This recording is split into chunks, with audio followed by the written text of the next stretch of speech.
But absolutely. I will call our listening session to order at 5:45 this evening. Thank you all for being here. We've got officially 4 people on. I don't see Darwin here. I'm assuming, I know Don and I don't see a Darwin. I don't know, you didn't call in ahead of time, correct? It's a. Yeah, I'm Janice. I'm with the Lions Club. I just came to hear what we had. Oh, okay, okay. So that's very good. That'll work too. So that puts us at about 3. So what we'll do is try and get everybody about 10 minutes of discussion here, and we'll have our discussion. If Darwin shows up, we'll try to shoehorn him at the end. Otherwise, we'll make it all work. So why don't we start with Don and Jean, and then we'll go to Marcia, and then finish with Sally, if we could. All right.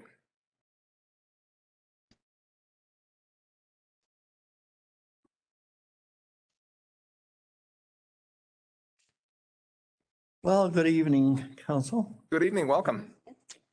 city manager, city attorney, I think. Yeah, my name is Don Heinzman. I'm a retired journalist of 50 years. And I've lived off and on in Bloomington for 53 years. Next to me is Jean Belisle. I hope I got that right. Belfi. Of Belfile. Anyhow, she's the manager of the Historical Society and the museum, and both of us will be talking. We're here tonight to get your approval to present our project of 100 notables during the public forum of a future council meeting. That's what we're asking you to do. And so, our project is, as you can see, I hope you get an opportunity to look at this. I'm going to go over some of the highlights. I'm going to explain a little bit how I got involved in this. Jean is going to explain how the Historical Society got involved in this. Then we're going to show you some stories in the books that we have. We got this in 3 albums. Oh. So you get an idea of what we're doing. So what I wanted to tell you is that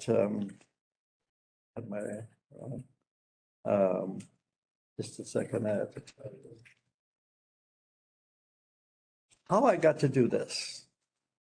Last year, Tom Burnett, to whom this project is dedicated, received accolades deservedly.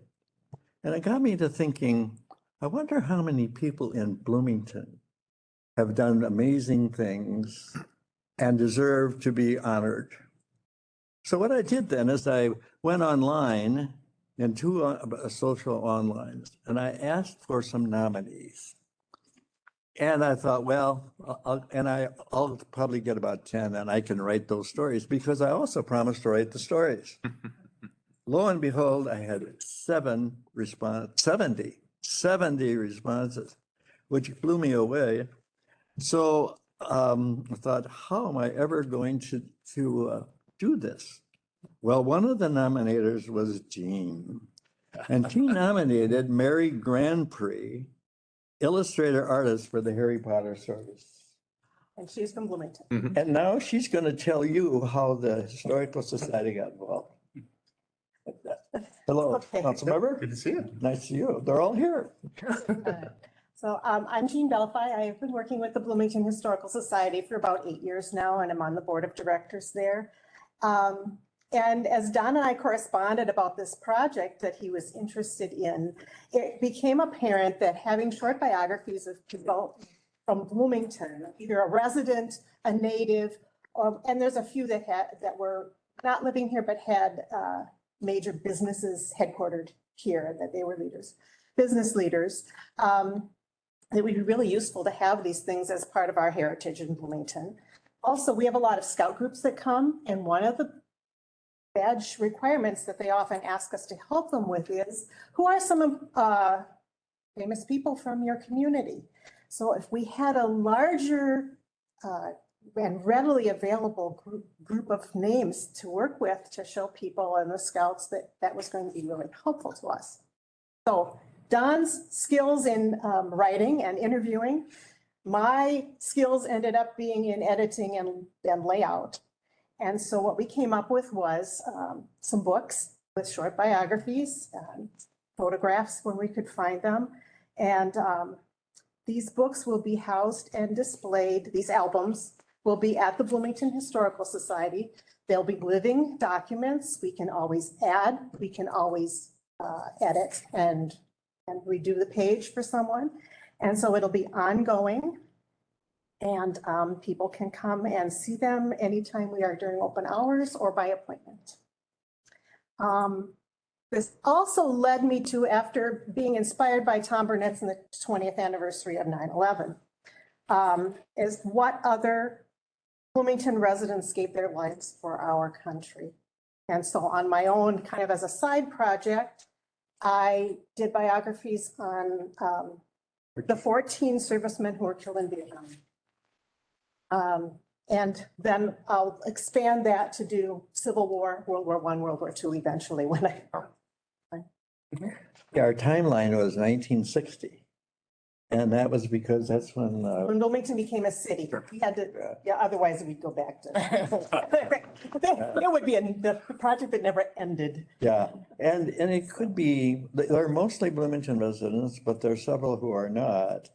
And that was part of the criteria. If someone came from outside of Bloomington and made a major impact on the community, we would honor that. One good example is Bill Norris.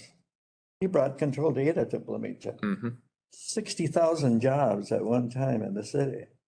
10,000 of those jobs were in Bloomington. So anyway, so that you understand that. We'd like to now show you the books.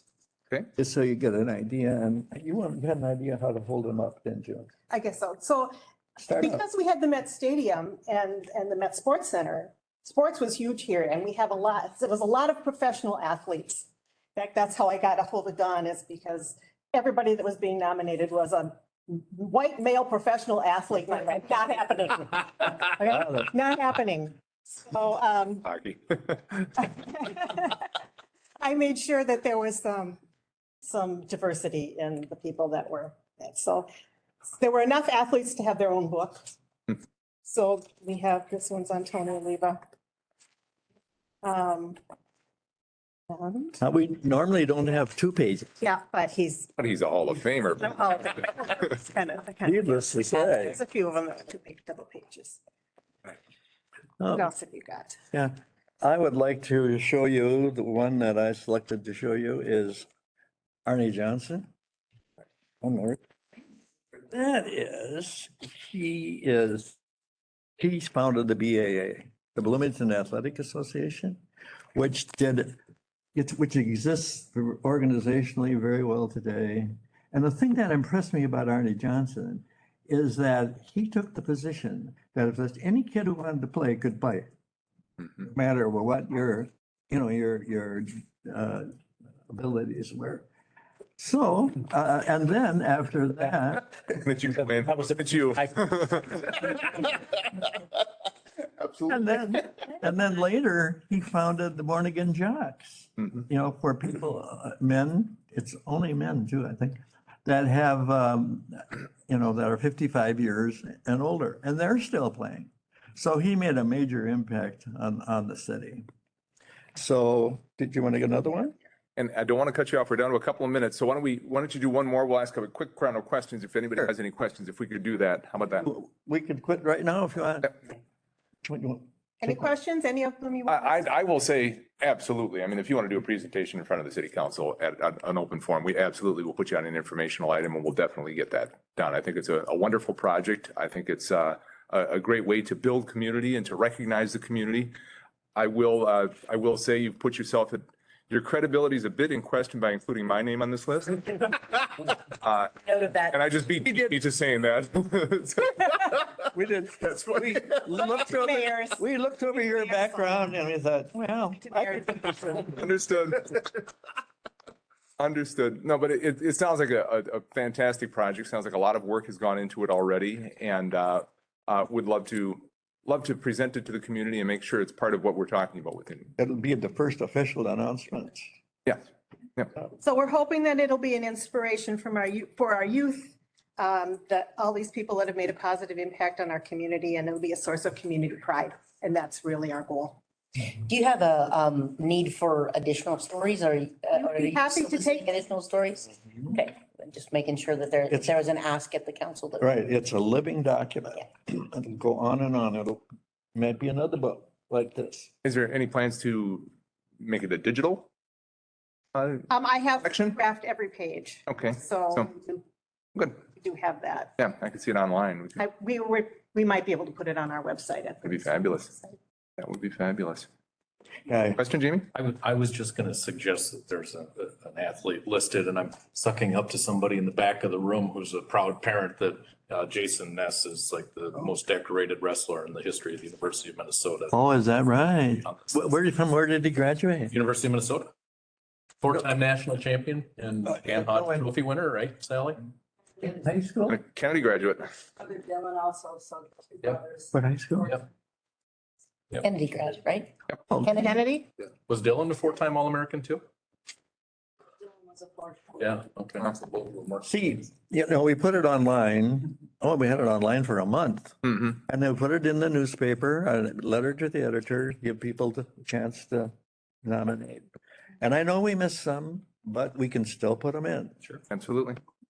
Well, I so appreciate you being here and bringing this forward and the work that has gone into the project. I think it's fantastic. So, Last thing for you, Jean, the folks that you're probably familiar with Bloomington Remembers Veterans, the group that's trying to pull together a Veterans Memorial. As you are working on that side project of working through the folks that have been in the several wars there, I would definitely contact them. They may be able to help not only with stories, but also may want to, find a way to incorporate what you're doing into their memorials. Yeah, I might tell you, Stockhour, our president, is working on that. Yeah, it's wonderful. all right. I might tell you that I wrote 79 stories and Jean wrote 21. Cool. That's great.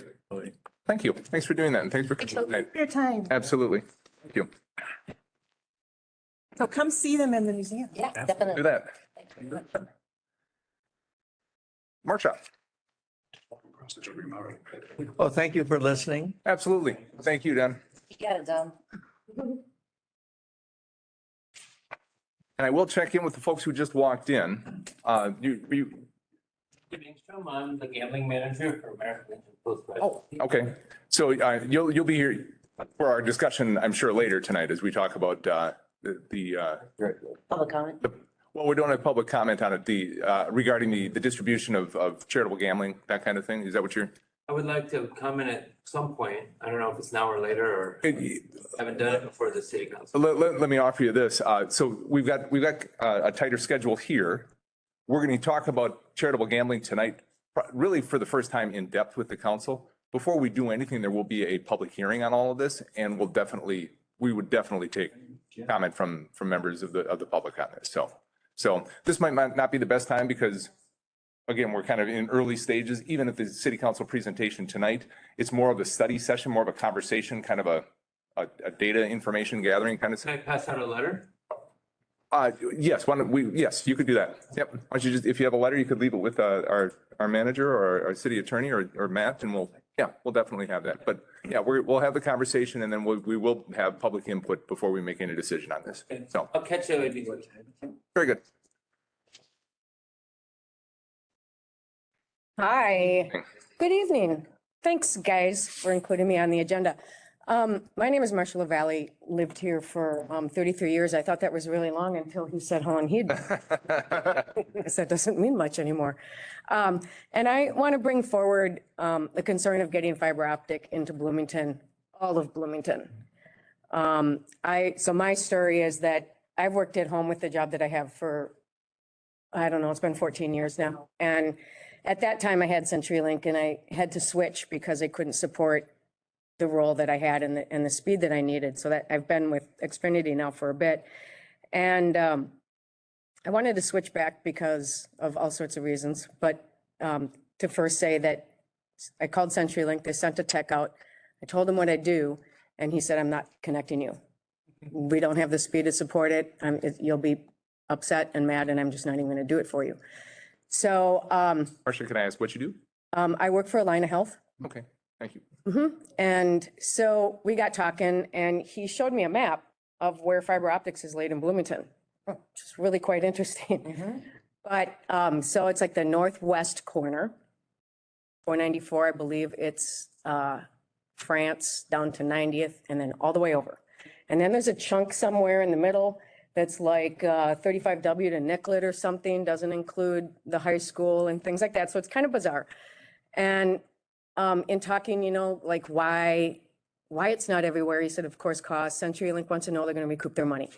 And they like dense areas. And I said, but the northwest corner isn't really dense with 2 lakes and a ski jump and a ski hill and on the parks up there. So that didn't make sense either.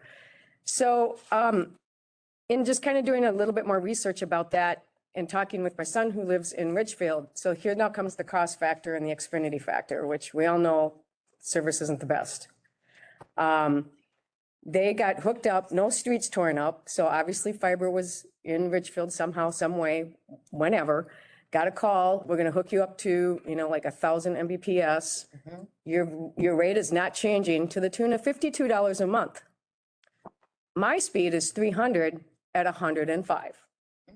So the thing that's irritating though is that I know when I walk into Xfinity, you tell me your address, they pull up that grid. They know we have no choice. So I just hope that you guys can help facilitate getting it everywhere. I've talked to neighbors, probably 6 or 10 that would switch in a heartbeat if there was a choice. You guys have probably heard this before, but it's just ridiculous. I also am at that age where I'm looking at potential fixed income and we know what Xfinity does. You know, I've been with them for a dozen years. I know what they do every few months, every year. And as long as there's no competition, they will continue to do it. So that's my plea. And I appreciate you guys listening to it. I agree with you. Yeah, and no argument with anything you've said. We understand. Oh, it's just, and they treat you badly, but that's okay. Okay, I mean, anyway. But all that you laid out as barriers and issues, we also understand. Yeah. It's just a tough nut to crack in terms of certainly the high speed and the cost recoup that they're looking for. Right. To make it worth their while. I will say we're in better shape than a lot of Dakota County where there is no internet. I mean, there's not even high speed. There's none in good chunks of Dakota County, which is amazing to me because it's literally a stone's throw from where we are now. Right. Jamie, thoughts on this or Sean? Actually, I just spoke to Hennepin County Commissioner Debbie Guttel, who represents this district. And the county is making several $1 million available to municipalities throughout the county as grants to reduce digital divide. So our IT staff is looking right now at where the fiber is laid and we could potentially apply for. Now, having said that, I don't think that what Hennepin County is allocating would, for the whole county, take care of Bloomington. Yeah. So this is one of those things where it's doing as much as we can with the little that we have, but we are pursuing money with the county. And I don't know if you guys can if you can work with CenturyLink or something or reach out. I mean, like you guys know, everybody's heard it. Everybody's heard it. I think that would be, the one thing I also wanted to bring forward too, is I was asked in talking, even in conversation with Matt about like the AT&T, Verizon and T-Mobile that's a 5G. That is not a high-speed internet. So it's like your phone. So basically your phone being a hotspot. So it couldn't be done with work. So, I mean, I did try to check out all the options. So I'm just hoping that maybe there's anything you guys can do, even with CenturyLink, to say, hey, come on in. We have people that want to hear about this.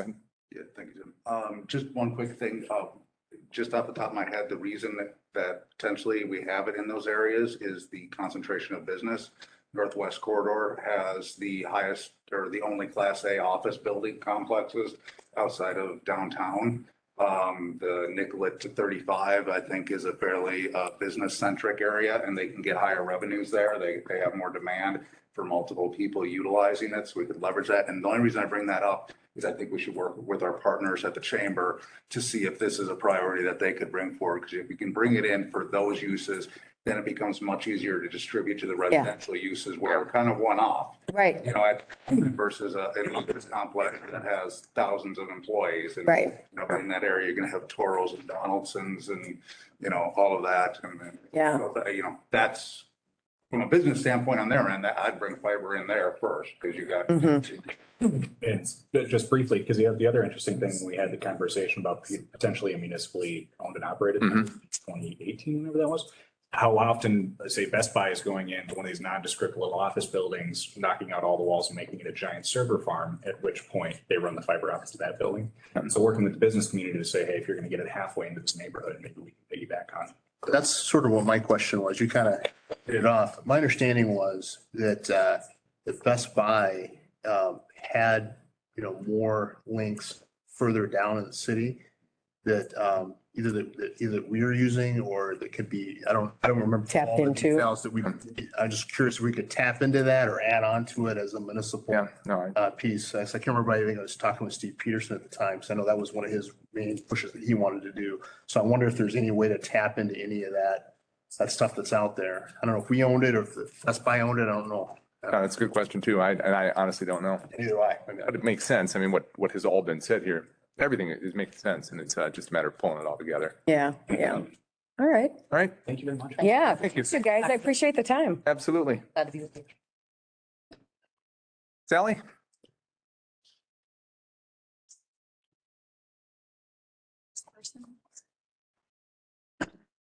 I think my guess is it's all a charitable gambling group, right? Is that correct? Right? Is or other guests? We're part of a different Oh, okay, on the, I got okay, bottom one there. okay. Okay, Sally, go ahead. all right. So I asked this last week and hopefully you can answer this week, and that was yes or no. Within the first year, the building was occupied, the building was occupied. Did the city see tangible and verifiable evidence that the building was being used after 10 PM and included various hours through the night? And again, you asked that last week, Sally. It was 12 years ago, and you say the city. I mean, did we have police calls to it? Did we have calls from residents? I mean, those things occurred. Does that fit under your definition of, did the city see evidence? Right, So, yeah. I mean, so we certainly had calls from residents. And the police were there, you We know, had police calls, yeah, the police were there and residents, yep. observed it. Mhm. So it was being used after 10 PM and it included various hours through the night within the first year.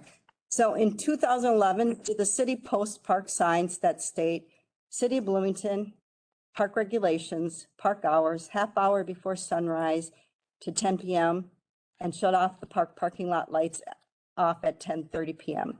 So in 2011, did we close our parks down, turn off our lights at 10:30? I think we still do. So yes, I mean, again, Sally, I have no idea. I don't go out there and check when the lights go off. I don't know. I mean, I don't know, Jamie, if you followed up with parks, if they did that Well, Mr. Mayor, council member. years before you were on. I'm following. Yeah. I didn't get any direction from council Yeah. to pursue this. okay, so the point is, the next question, did the previous owners of 8201 Park Avenue sign a shared agreement with the city where park regulations state park hours, half hour before sunrise to 10 PM and lights are shut off at about 10:30 PM? I don't know, who were the previous owners? You know, The previous owners is the Question. same group of people, but it was Al Farouk Youth and Family Center. And then in 2015, about Darrell Farouk changed. so we're not talking the owners prior to Darrell Farouk, correct? So, yeah, so when the 2011, when they purchased the property that had a shared agreement where the parking lot was closed. It was closed at 10, lights were shut off at 10:30. So again, within the first year, the building was occupied. I guess that looks like the same question. Okay, at the May 23rd, 2022 listening session, did the city attorney state, so hopefully she remembers, the decision for a conditional use permit is based on the record. So that record includes things like application, the testimony, the public hearing, public comment, discussion, staff reports, and totality of information. Does that sound? That sounds like what our city attorney would say. Okay. So previously I asked, did the applicants and staff report request for council action 8201 Park Avenue dated March 24, 2011, state hours of operation from 7 a.m. to 10 p.m. And you replied, I will say in the report, they talked about 7 a.m. to 10 p.m. So the application, the proposed use, the testimony, the public hearing, public comment, discussion, staff reports, and the totality of information was 7 a.m. to 10 p.m. Now at the April 25th, 2022 listening session, the mayor stated, if we see tangible and verifiable evidence that they're doing something that's in direct conflict to the conditional use permit or what was said, that's when we have the power to go back and revisit the conditional use permit. So the point is, the building did not propose after 10. They had a shared agreement with a park that closed at 10, and the parking lot was being filled. And So Sally, let me go to the question we've asked 10 times here already. So what is your goal here? Is basically based on what you just said there, is your goal for the city council to go back and revisit the conditional use permit? Is that what you would like us to do? Is that what you're asking? I don't know what city actions can happen, but it needs to be addressed. The use is, it's expanding. Well, I guess I'll go back and say, like in 2019, you weren't on the city council, but others were, and the city changed our city code so that our park, the person in charge of our parks, can decide whether or not it's open through the night.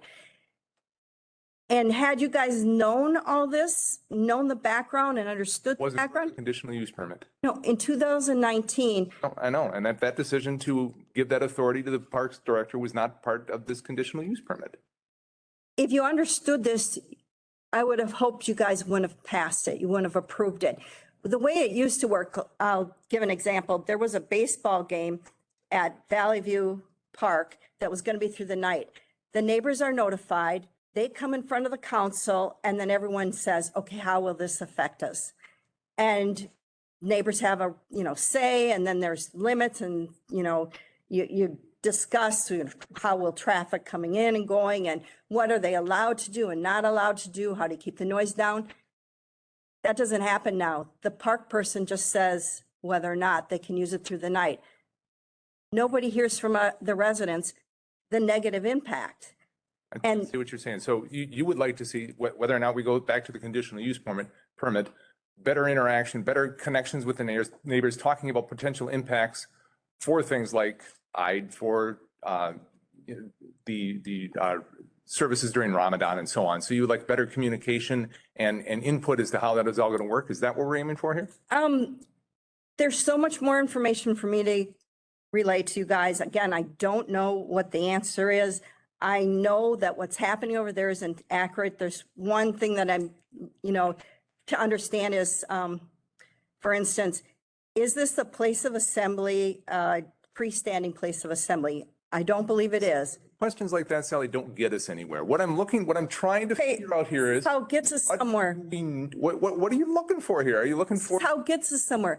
It wasn't proposed as a freestanding place of assembly.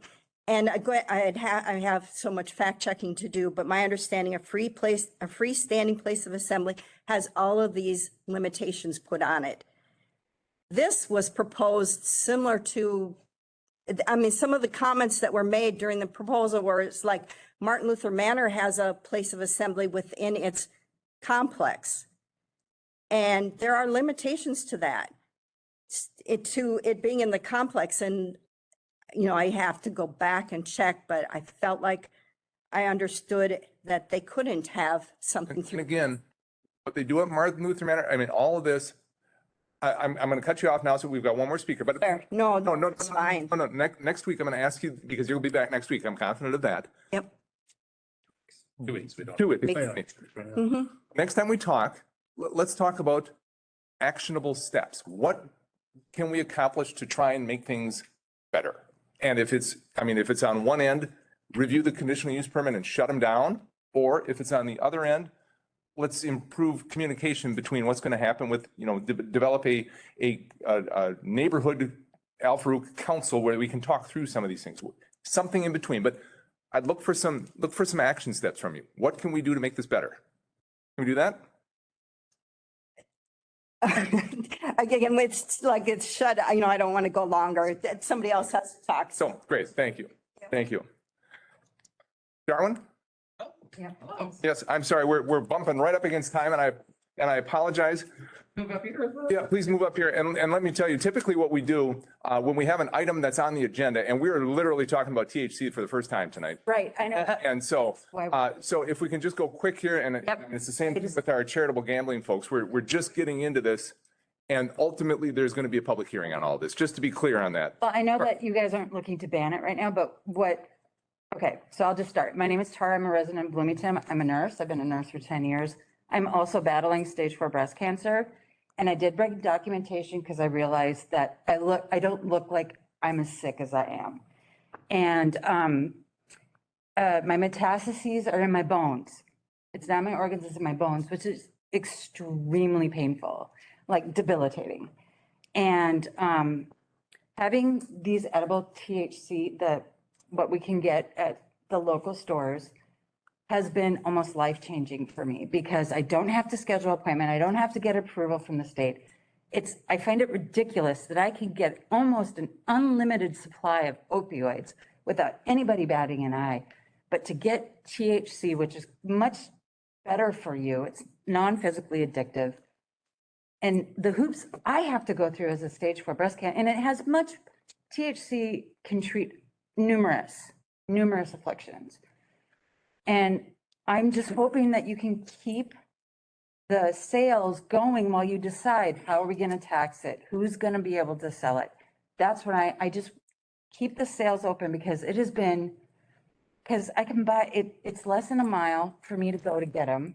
Unlike the oil, which I will tell you, it's sublingual and it tastes like sucking on a muddy grass blade. I mean, it's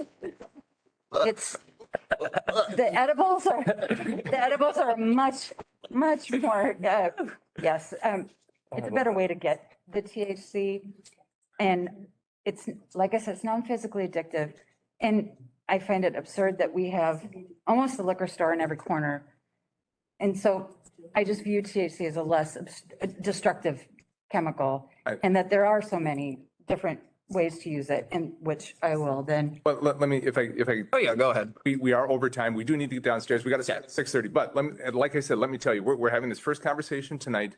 Nothing's going to happen without a public hearing on this. Okay. So pay attention, get it back on your calendars when we do have a public hearing on this, and we would love to hear your full testimony on it. Would I be able to barrel out like 1 or 2 minutes worth of fat? It is literally, we got 12 minutes. We got to get downstairs.